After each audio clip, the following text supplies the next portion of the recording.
termasuk kampanye politik di dalam masjid.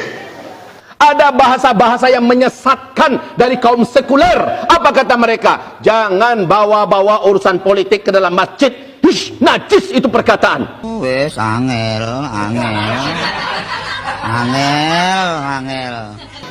Udah semangat, ngotot, nyalah-nyalahin orang, ternyata dia yang salah.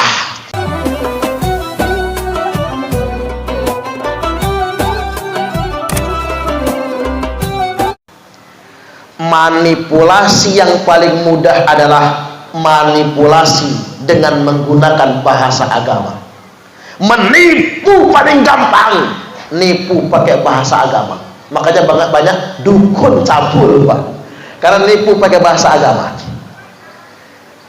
Fitnah yang paling mudah adalah fitnah menggunakan narasi keagamaan. Kejahatan yang mengatasnamakan agama akan diterima sebagai sebuah kebenaran. Makanya hati-hati sekarang, banyak orang memanipulasi agama untuk kepentingan yang salah. Nah, ini tahun politik, sumbang saran, ada kelompok-kelompok politik yang sengaja menjadikan musola, masjid sebagai panggung-panggung politik. Padahal sebetulnya haram kampanye di masjid. Begini Bapak Ibu, kalau urusan pemerintahan di masjid boleh, Pak Kades mimpin warga membicarakan tentang bagaimana perbaikan talud, musyawarahnya di masjid bagus, nggak apa-apa. Membicarakan urusan negara di dalam masjid boleh, membicarakan urusan pemerintah di dalam masjid boleh, nggak apa-apa. Bahkan mohon maaf, melantik kepala desa, melantik bupati boleh di masjid, nggak apa-apa. Tapi pelantikannya, kampanye nggak boleh. Beda. Kita ambil kias dari berdagang. Dagang itu boleh nggak? Boleh kan? Bahkan dagang itu adalah pintu rezeki yang paling banyak. Cuman dagang di dalam masjid haram hukumnya. Dagang itu bagus, dagang itu boleh, tapi berdagang di dalam masjid haram hukumnya. Makanya dalam kitab Tanqihul Qaul disebutkan, man takallama bi kalamid dunya, barang siapa yang berbicara dengan kalam dunia, percakapan dunia, mempropagandakan dunia fil masjid, di dalam masjid, ahbatallahu amalahu arba'ina sanah, maka Allah akan menghapuskan semua amalnya 40 tahun lamanya. Apa itu bicara tentang perkara dunia? Man takallama bi kalamid dunya, memarketingkan bisnis di dalam masjid, jualan promosi di dalam masjid, termasuk kampanye politik di dalam masjid, maka akan dihapuskan semua amalnya.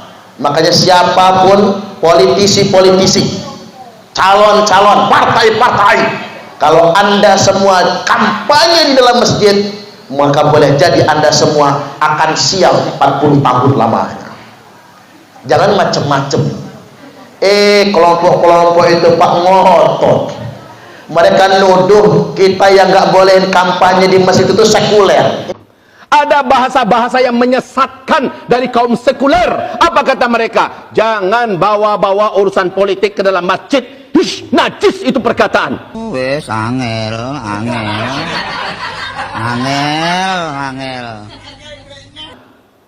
Jangan bawa-bawa urusan politik ke dalam Islam. Urusan Islam ini sebatas masjid saja. Untuk urusan politik itu urusan raja, itu urusan pemerintah di luar sana. Najis itu perkataan. Angel temen tuturamu. Ini ngotot.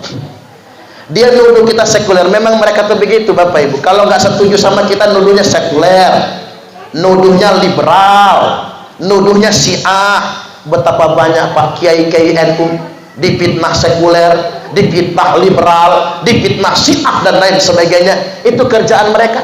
Kalau mereka sudah kalah debat, kalah argumentasi, maka mereka menuduh dan memfitnah. Itu pun pakai bahasa agama. Sayangnya lagi yang ngotot betul boleh kampanye di masjid itu, dia berdalil pada pengangkatan Abu Bakar. Kata dia, Abu Bakar itu terpilih di dalam masjid, udah semangat ngotot nyalah-nyalahin orang, ternyata dia yang salah. Ketika Nabi Muhammad SAW meninggal, apakah terlebih dahulu para sahabat menyelenggarakan jenazah Nabi, dimandikan, dikapani, dikuburkan, disolatkan? Enggak, bukan itu duluan yang diselesaikan oleh para sahabat, tetapi menunjuk siapa yang akan memimpin setelah Nabi Muhammad SAW. Karena ini perkara strategis, dan itu diselesaikan di masjid, dan itu diselesaikan di masjid, dan itu diselesaikan di masjid. Udah semangat ngotot nyalah-nyalahin orang, ternyata dia yang salah. Abu Bakar di Sakifah Bani Sa'idah. Sakifah Bani Sa'idah itu bukan masjid. Sakifah Bani Sa'idah itu adalah balai pertemuan. Nabi wafat, mengapa para sahabat tidak membicarakan pengganti Nabi di dalam Masjid Nabawi? Karena menghormati masjid. Mengapa berbicaranya di balai pertemuan Sakifah Bani Sa'idah? Karena nggak boleh bicara suksesi politik di dalam masjid. Itu orang sudah ngotot salah. Kata bapak-bapak, yang mana ya? Nanti nonton di YouTube, Pak. Ini kan saya upload. Pokoknya begini Bapak Ibu, tahun 2024 nanti Pilpres. Kita nggak mungkin sama pilihannya, betul nggak kira-kira? Terus begini Pak, jangan pernah berpikir saya dan kita harus sama dengan orang lain. Itu arogan namanya. Siapapun pilihan kita, Presiden 2024 sudah ditakdirkan oleh Allah. Setuju nggak kira-kira? Percayalah, entah Anies Baswedan, entah Ganjar Pranowo, entah Prabowo Subianto. Tapi kalau saya, maaf, bukan kampanye, karena nggak boleh di masjid ini. Kalau saya maunya saya yang jadi presiden. Ya iya dong, tak janji pokoknya. Kalau saya jadi presiden, warga Sukamukti tak ajak ke Istana Negara semua. Pengajian pakai tarung di halaman istana saya. Nanti Pak Kades saya angkat jadi Menteri Dalam Negeri. Jenengan tak jadiin Menteri Agama. Mbah Selamat Menteri Sekretaris Negara. Jadi apalah negara saya itu ya. Kalau saya simpel Pak, ngapa sih kita ngotot betul presiden kita harus menang? Kalau kalah nggak terima, udah 2 periode aja belum terima presiden ke siapa? Edan manusia itu. Ngapura gitu. Saking nggak terimanya, jalan tol dinyinyir. Saking nggak suka sama Pak Jokowi, lah Jokowi aja bikin jalan tol nggak bisa dimakan. Emang siapa yang mau makan jalan tol? Nyinyir jalan tol, setahun, 2 tahun, 3 tahun nyinyir jalan tol. Tahun kemarin boleh mudik Pak. Mudiklah dia dari Bandar Lampung ke Palembang. Pulang mudik pakai jalan tol kan? Enak kok sekarang 3 jam nyampe Palembang. Kata saya Jokowi menang langsung dia. Jangan benci kelamaan, ge. Semua pemimpin itu ada baik ada buruknya, betul nggak kira-kira? Ya kalau saya ngukur aja. Kalau semua orang jelek di mata saya, emang kalau saya bagus kan belum tentu. Kalau saya jadi presiden, jangan-jangan miring Indonesia ini Pak, atau jungkir balik Indonesia ini, kan begitu. Kita ngukurnya sederhana, jangan ngotot betul jadi manusia merasa benar dewe. Nah saya ingin tegaskan sekali lagi, jangan mau dengan orang-orang yang memanipulasi agama. Tegasnya begini Pak, urusan pemerintahan boleh di dalam masjid, urusan kenegaraan boleh di dalam masjid, karena itu kemaslahatan umat, nggak apa-apa. Sekali-kali rapat tidak di balai desa, rapatnya di masjid, silahkan, barokah, nggak apa-apa, yang penting bersih. Sambil rapat, sambil ngaji, kita nggak masalah. Yang nggak boleh itu cuma satu, kampanye di dalam masjid, dan itu menurut undang-undang melanggar hukum. Dan ingat, mengapa orang memanfaatkan masjid sebagai panggung politik, panggung kampanye? Karena orang paling mudah dimanipulasi pakai bahasa agama. Seolah-olah begini, dia dewek yang Islam, dia dewek yang bela Islam, yang lain tidak. Kita ini mengamalkan Islam itu gak perlu teriak-teriak bela Islam, yang penting amalkan nilai. Gitu dong. Bukan jubahnya yang dinilai, tapi niat kita, tujuan kita, amal dan konsistensi kita. Hati-hati dengan penipuan berkedok agama. Makanya saya jadi ingat cerita kiai saya. Masuk akal ini ceritanya. Kata kiai saya, ada santri berak di kali.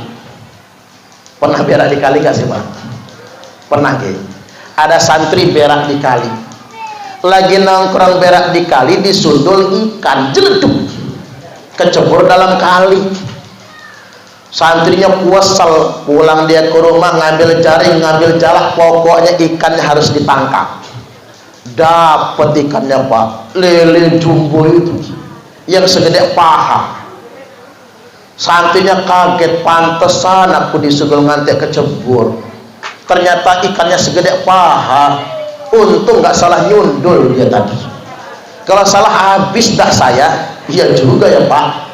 Karena ada orang nongkrong di kolam, disundul lele, potol, masuk rumah sakit Pak. Nah, dibawalah ikan pulang ke rumah, tapi santri ini bingung. Niki iwae halal nopo haram? Ya kalau ikan mah halal, cuman ikan yang nyundul itu halal enggak kalau dimakan? Bingunglah santrinya, dibawa ke rumah guru ngaji. Sampai rumah guru ngajinya dia tanya, Pak Ustadz, kula badhe tanglet. Tanya apaan? Saya tadi berak di kali, disundul ikan jeleduk kecebur dalam kali. Ikannya saya tangkap, tapi saya bingung. Niki iwae halal nopo haram? Kata ustadznya, nanti dulu kita buka kitab dulu. Buka kitab lama setengah jam. Apa Pak Ustadz? Nanti dulu. Begini kata beliau, rojulun kesundulun iwaun. Santrinya mikir, kok kenal kalimatnya ini ya.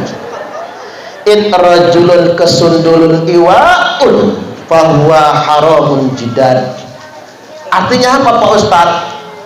Rojulun, bila ada laki-laki kesundul iwaun ikan, maka ikannya hukumnya haram, tidak boleh dimakan. Oh ngono toh. Kalau ya sudah, kalau begitu kita pulangin ke sungai lagi. Mau ikannya masih hidup. Kata ustadznya, nanti dulu, masih ada lanjutannya. Wa in ustadzun setugelun fahuwa halalun.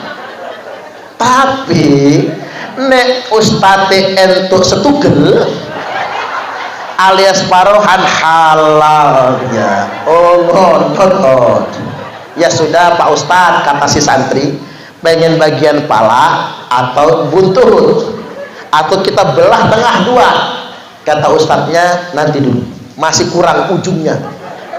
Wa in ustadzun kabehun wa huwa halalun jiddan. Tapi nek ustadze entuk kabeh halal tenanan, sampean masuk surga. Udah Pak, ketemu surga. Ya sudahlah Pak Ustadz, ambil aja semuanya. Artinya Bapak Ibu, itulah manipulasi. Ada orang-orang yang mengatasnamakan agama tapi untuk kepentingan manipulatif. Makanya hati-hati, kita di kampung jangan gampang percaya dengan hoax, berita bohong dan lain sebagainya. Setuju tidak kira-kira? Kita warga Sukamukti, Kecamatan Mesuji, menolak politik identitas. Setuju atau setuju? Tepuk tangan dulu. Mana enak masuk YouTube-nya nanti.